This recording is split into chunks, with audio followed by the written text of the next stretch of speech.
ketika ada ayat Wakulu wasrobu hatta yatabayyana lakumul khaytul abyadu minal khaytil aswad.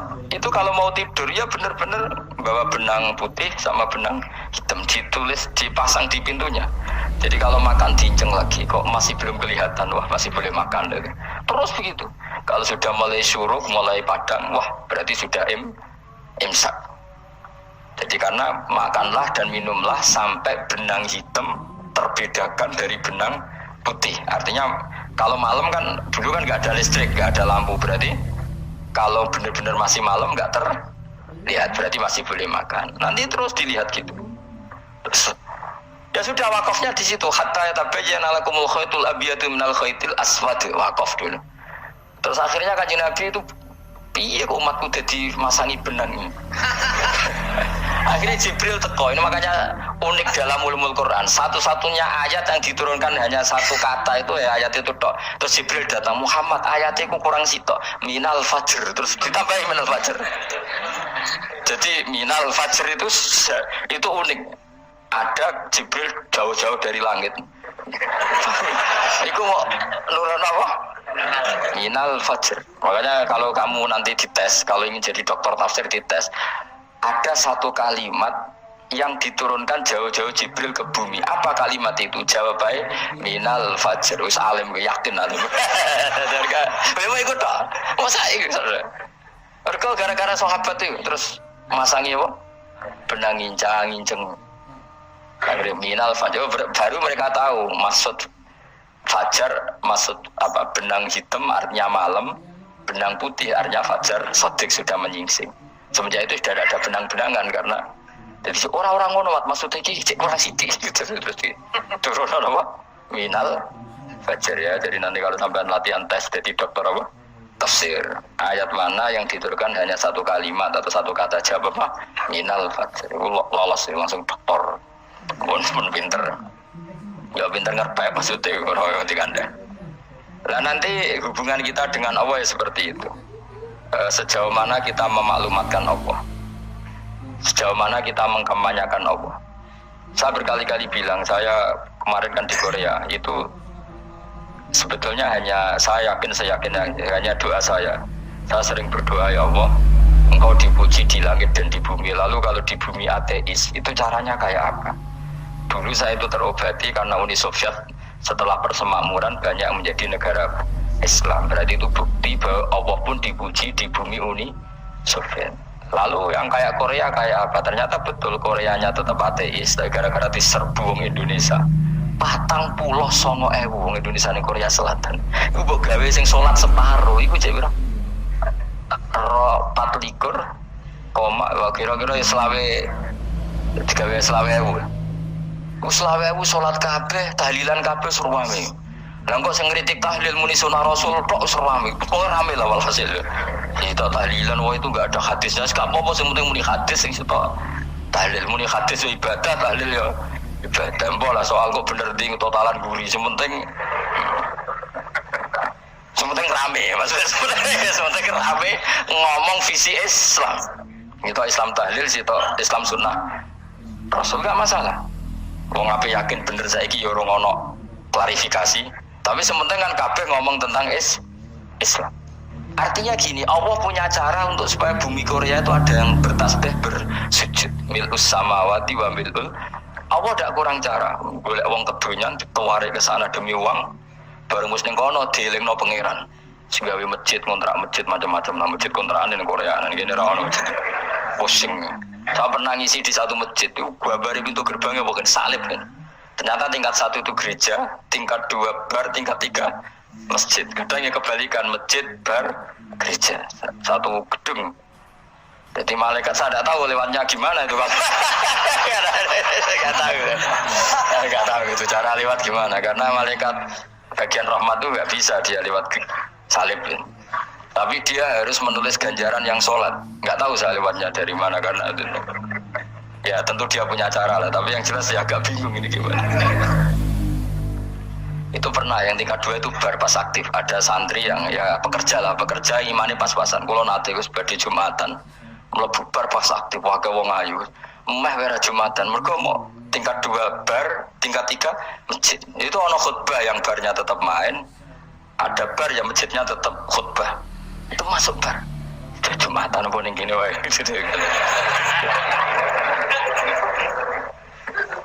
Akhirnya ya di situ beberapa menit terus ada komat Jumatan. Dosa ta ragus ini. Ya aku muni. Sekelem Jumatan wae apik. Wong wedi dilakoni kok takok dosa ta ragus. Ora imus kadung lakoni kok takok. Artinya gini, Allah punya cara untuk menyebarkan Islam di Korea. Sama seperti Allah punya cara untuk menyebarkan Islam apa? Di Indonesia. Dulu orang Gujarat, Punjab, ya sejarah ini menurut saya ya tetap sebagiannya benar. Meskipun tidak seluruhnya benarnya, sejarah Islam masuk Indonesia rata-rata orang kan menulis pedagang Gujarat, India ke Indonesia dagang karena mereka mukmin akhirnya juga menyebarkan apa?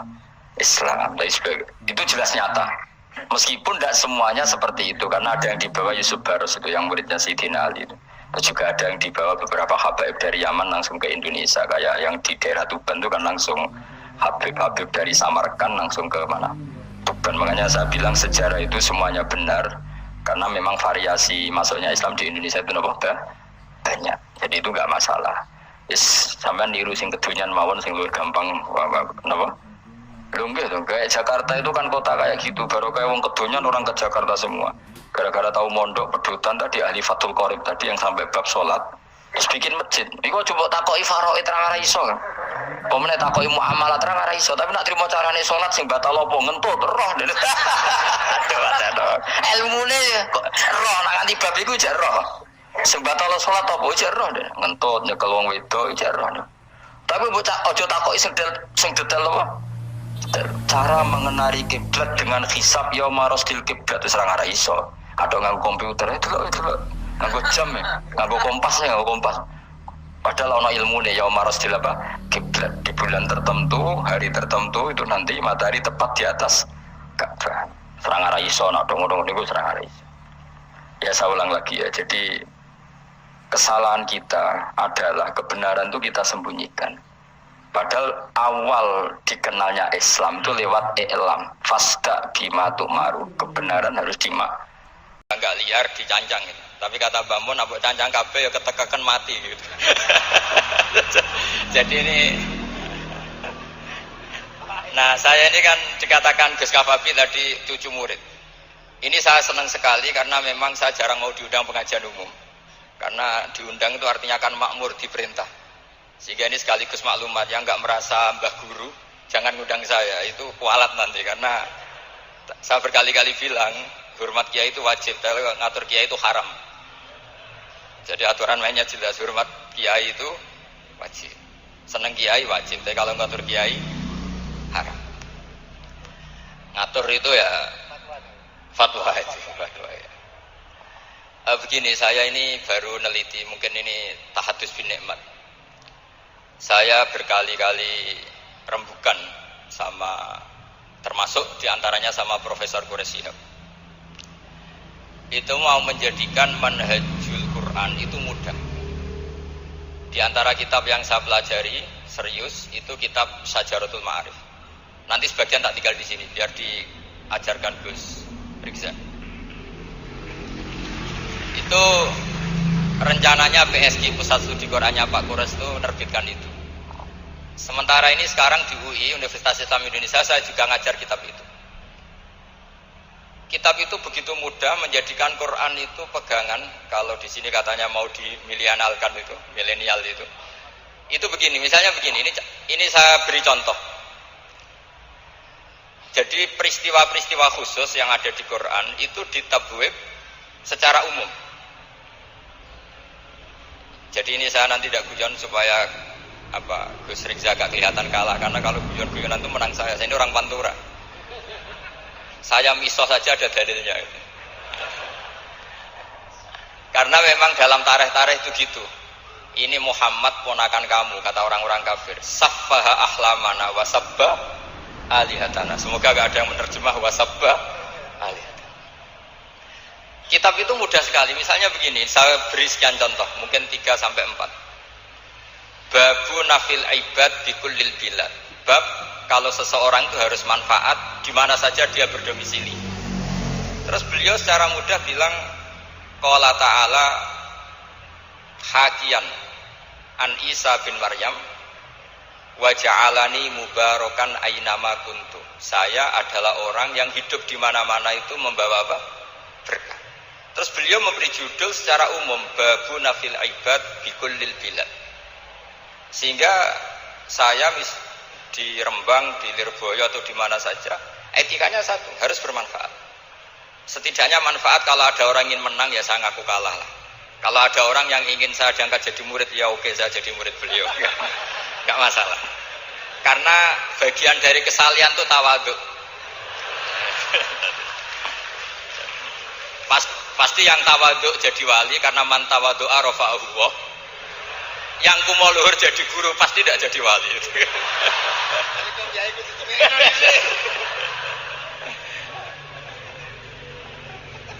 Terus ada bab yang sesuai dalam konteks Indonesia. Itu juga dibabkan umum, babu saddid dzara'i. Bab menutup pintu potensi-potensi yang enggak baik. Terus beliau mengutip qala ta'ala wala tasubbul ladzina yad'una min dunillahi fayasubbullaha adwam bighairi ilm. Jadi dulu para sahabat saking semangatnya berislam, itu saking semangatnya itu sering bilang jancuk lata, jancuk uzza. Jadi ini tidak jauh-jauh dari misoh karena memang sudah dicap cangkem elek tadi. Terus mereka tanya, lalu kalau Tuhan saya jancuk, bahayanya jancuk juga Tuhan kamu. Akhirnya Allah bilang gini, Muhammad, umatmu kandhane aja misoi bro, kurbane aku. Makanya terusannya ayat fayasubbuha adwam bil khairi. Dan itu oleh Syekh Izzuddin bin Abdissalam yang dikenal sebagai Sultanul Aulia itu dibabkan mudah sekali. Babu saddid dzara'i. Jadi kalau kamu ingin Allah tidak dipisoi, Islam tidak disakiti, kamu jangan menyakiti agama lain. Itu bagian dari mencintai Islam. Jangan kira kita hormat sama agama lain karena ikrar, tidak, itu bagian dari mencintai Islam. Terus mengutip sekian hadis, la yasubbur rajulu aba. Sebagian riwayat la yal'anur rajulu aba. Ada yang baca layal ani, terserah lah. Kalau nahiyah layal an sapa rajul terserah itu apa khobar bimanal amri apa bacanya layal an itu bisa dibasul masail nanti itu. Jangan sampai seseorang itu misoi bapaknya. Kata para sahabat, wa kaifa yasubbur rajul abahu. Bagaimana mungkin seseorang misoi bapaknya sendiri? Terus kata Rasulullah, yasubbu abar rajuli fayasubbu abah.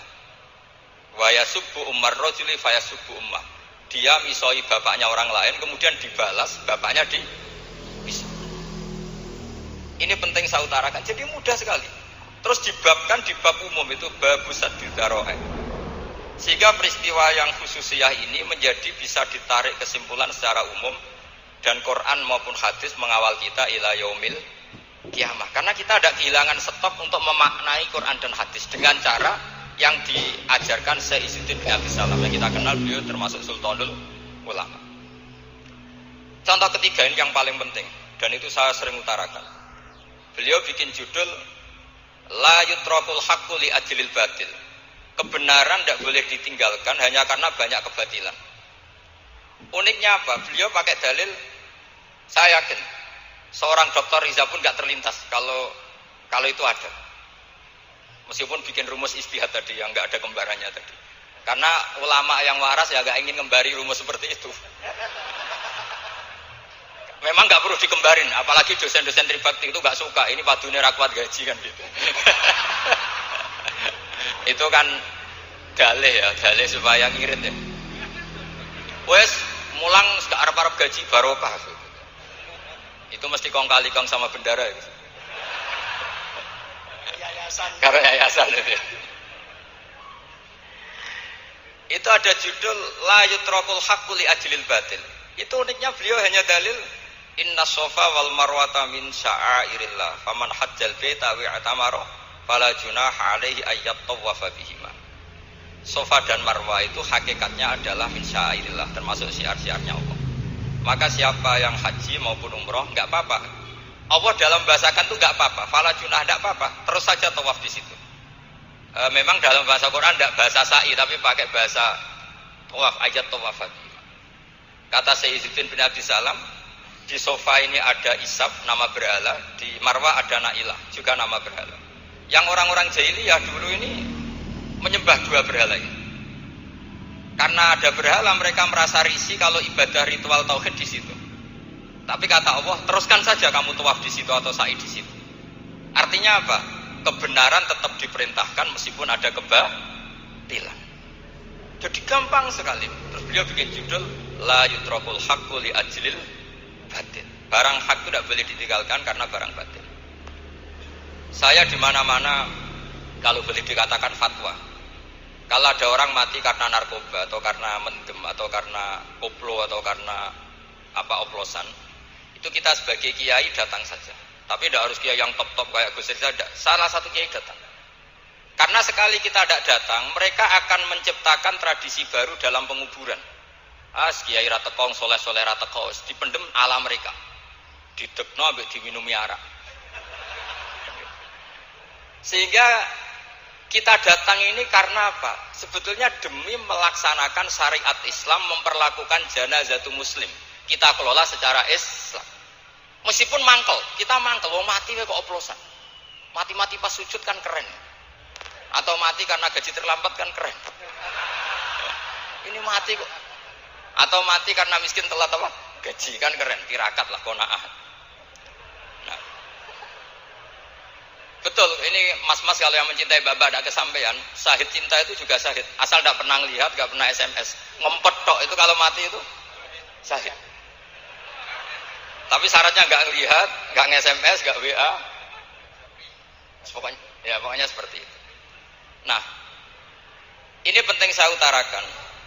Saya pernah diundang salah satu acara akad nikah. Itu yang undang itu nanggap ketoprak. Gus nanti ada ketoprak di rumah saya, tapi jangan nggak usah lihat itu. Tapi jam 9 ngakatkan anak saya. Ya saya datang. Pas itu memang nggak ada witir saya datang. Itu sudah ada biduannya banyak di situ. Kenapa saya datang? Pikiran saya tadi. Kalau kiai tidak menyaksikan akad nikah, nanti mereka bisa bikin cara akad dengan cara mereka sendiri. Sehingga takbir-takbir yang di fikih, misalnya walimatul ursi itu kalau ada ikhtilatur rijal wan nisa haram hadir, itu nggak pernah dilakukan oleh guru-guru kita. Setahu saya Mbah Mun, bapak saya, guru-guru kita, meskipun ada ikhtilatur rijal wan nisa, mereka kalau ada walimatul ursi asal tidak ada uzur itu datang. Karena la yutrakul haqqu li ajlil batil. Padahal jelas di Bajuri, di Anatut Talibin, jika hunaka muharramun harumal hudur. Entah kalau Gus Rizal baca hurrimal hudur atau harumal hudur, tidak tahu, saya ini kan bisa debat ini. Karena saya santri sarang, jadi kalau baca dua kali harumal hudur atau hurrimal hudur. Tapi kalau yang santri sini mau tidak mau ya anut harokatnya guru tadi.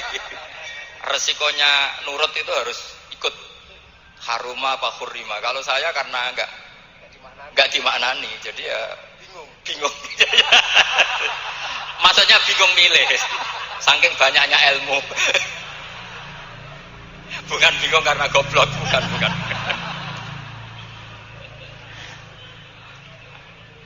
Ini penting saya utarakan. Jadi judul itu penting sekali. Kul haqqu li ajlil. Contoh keempat, babu tolabil manzilah. Seorang yang terpercaya itu boleh cari pangkat di pemerintahan. Beliau dalilnya gampang sekali. Yusuf ketika merasa mampu mengendalikan ekonomi, ketahanan pangan zaman itu, beliau matur ke Aziz, ke penguasa Mesir, qala ja'alni ala khazainil ardh. Jadikan saya sebagai pengelola hasil bumi. Inni hafizun alim. Saya ini orang terpercaya. Saya ini orang yang pinter. Maka ngaku pinter itu boleh asal pinter betul. Karena Nabi Yusuf bilang inni hafizun alim. Ini sudah 4. Sampai berapa? 7 sampai 7. 5 aja nanti ilmunya habis. Jadi saya mohon nanti kitab itu saya tinggal 1. Tolong dipelajari teman-teman supaya ada cara mudah. Dan kitab itu pernah dibaca Syekhina Kiai Maimun di Sarang. Pernah tak bawa ke Jakarta, saya diskusikan dengan Pak Profesor Quraisy Shihab. Terus sekarang juga dalam proses diterjemah. Tapi saya mohon ini yang nggak penting, terjemahnya itu nggak penting sebenarnya. Ini anak-anak Lirboyo kan bisa ngartikan sendiri, bukan sekedar terjemah tapi ngartikan sendiri. Itu unik, cara memahami itu unik sekali dan mudah. Jadi setiap peristiwa khusus itu diberi judul umum. Nah barokahnya judul umum ini Quran itu menjadi ngawal kita ila yaumil qiyamah. Tapi kalau itu kamu anggap ini peristiwa Yusuf, ini peristiwa Yakub, peristiwa Ibrahim, maka seakan-akan Quran itu tidak untuk kita. Makanya tadi, misalnya wala tasubul ladina dibabkan babu saddid daro'e. Itu semudah itu, segampang itu. Sehingga dalam kitab Minhajul Abidin diterangkan ada seorang wali yang takut dosa karena banyak perempuan cantik yang pakai celana pendek, banyak bulat di dunia itu. Singkat cerita dia uzlah, dia santai-santai di gunung makan rerumputan. Terus ada wali yang kelasnya lebih tinggi. Kamu di sini ngapain uzlah? Kenapa? Meninggalkan dosa. Terus digojlok sama wali yang lebih senior. Kira-kira ya saya gojlok Gus Rizal gitu. Kata si wali yang lebih senior tadi, taraktum ummata Muhammadin fi aidil mubtadi'ah. Sebetulnya kamu itu tidak menghindari dosa, tapi malah parah. Ketika umat tidak kamu pimpin, artinya membiarkan dipimpin kelompok lain. Dan itu bisa orang ahli bid'ah, bisa orang kafir, bisa yang lebih menyesatkan. Jadi uzlah itu tidak solusi. Ini pentingnya pembanding. Jadi gak apa-apa nanti setelah saya ngisi, dikasih kesempatan untuk bully saya, gak apa-apa. Saya terlalu sakti untuk dikalahkan. Jadi artinya muhibbin saya itu gak ngefek lah kalau saya diadili siapa? Gus Riksa. Gak ngefek. Jadi menurut saya nanti tak kasih kesempatan untuk ngadili saya kalau. Terus setelah itu selesai, saya tidak jawab lagi. Sebagai latihan calon wali itu harus sabar. Jadi wal kadhiminal ghaidha wal afina anin nas. Jadi setelah saya dibully nanti saya bilang sudah saya maafkan, wassalamualaikum, terus gitu. Terus contoh yang paling ekstrim gini Gus Rizal, ada contoh babu jawazin namimah limaslahatin. Bab boleh adu-adu. Adu-adu itu mengadukan satu peristiwa yang buruk ke orang lain karena maslahat. Itu contohnya unik sekali. Saya ini bingung, masa ada namam atau namimah kemudian ditoleransi. Terus beliau pakai dalil wajah arojulum min aqsal madinati yas'a. Qala ya Musa innal mal'a ya'tamiru nabikal yaqtulu kafakhrus innilaka minan nasihin. Musa, saya ini pegawai kerajaan Fir'aun. Saya termasuk perwira di kerajaan Fir'aun. Saya tahu rapat tadi malam itu memutuskan menangkap kamu untuk dibunuh. Maka kamu harus secepatnya keluar dari Mesir. Itu kan sebetulnya tipikalnya agak namimah, adu-adu. Tapi limas lahatin. Itu mudah sekali kitab itu. Jadi saya mohon anak-anak tribakti yang mau mengkaji Quran ingin alim pakai kitab itu. Saya jamin kalau khatam pasti alim. Khatam paham maksudnya. Daripada sampean pakai metode usul fikih itu keruwetan karena selain judulnya sudah ruwet. Lubul usul itu sudah ruwet. Dulu saya ngaji di sarang itu semua satu kelas itu semuanya dapat 4. Kecuali saya tidak dapat nilai karena gurunya bingung biji. Tidak tahu bingungnya itu karena dianggap terlalu alim atau terlalu goblok, tidak tahu saya. Yang jelas usul fikih saya itu tidak ada nilainya. Begini kalau dalam usul fikih kan begini. Ya ini agak menghormati pasca sarjana, jadi agak-agak ruwet biar kesannya itu ya intelek atau pinter lah gitu. Kalau guyon terus itu kan nganggep sampean itu isane mau paham guyon itu. Jadi gak ngergani orang seperti orang guyon terus itu. Tapi ini agak serius. Begini. Misalnya saya sebagai kiai ngundang Zaid, kamu ke sini. Saya jelas sebut Zaid ke sini, ada tamu gitu. Sebetulnya saya ingin Zaid apa ingin cah dalam siapa saja asal bisa melayani tamu. Zaidun itu zikrul ba'di wa iradatil kul apa zikru Zaidin bi ainihi. Itu kan jadi perdebatan di ilmu usul fikih. Ketika Zaid gak ada, terus di situ ada pelayan yang bernama Bakar Umar gak datang, pasti kayaknya marah. Cek sombong ya santriku, tak udang ra ono sing moro. Terus misalnya anak-anak bilang, "Pak Yai Anda kan tadi manggil Zaid, tidak manggil kita." Cek goblok maksudku ono sing nyuguhi teh. Ora kudu Zaid, Bakar Umar yo kena. Bocah kok goblok kan mesti gitu. Artinya gini, menyebut aktor dalam Quran atau hadis itu yuradu syakhsun bi'ainihi, apa itu bagian dari zikrul ba'di wa iradatil. Sehingga semua peristiwa di Quran, entah itu nyebut Fir'aun berarti mewakili orang togo, orang yang lanjut, menyebut Musa mewakili orang baik, apa bagaimana, itu jadi perdebatan. Nah itu di kitab usul fikih itu penjelasannya ruwet sekali. Sehingga mungkin misalnya begini dalam satu kaidah usul fikih, hormati tamu yang datang ke saya siapa saja. Setelah itu saya ralat, hormati Zaid jika datang bertamu ke saya. Dalam usul fikih itu potensi Zaid ini menjadi mukhassis, berarti siapa saja menjadi batal karena ditaksis kata Zaid. Ada potensinya begini, siapa saja tetap berlaku, dan kiai menyebut Zaid adalah zikru ba'di afrodi dzalikal kulli, menyebut individu dari kuliah yang masuk. Jadi tetap hormati tamu siapa saja, yang termasuk siapa saja adalah Zaid. Apa siapa saja tidak menjadi hukum karena terganti hanya khusus Zaid. Itu jadi perdebatan di perdebatan usul fikih. Jadi terlalu ruwet. Tapi kalau di kitab tadi yang Sajaratul Ma'arif karangannya Izzuddin bin Abdissalam, itu gampang sekali. Saya baca itu min awali hatta akhir itu tidak ada yang iskal, gampang sekali, mudah sekali. Karena tadi mungkin dikarang ahlinya dan dibaca oleh ahlinya, jadi gampang sekali ini.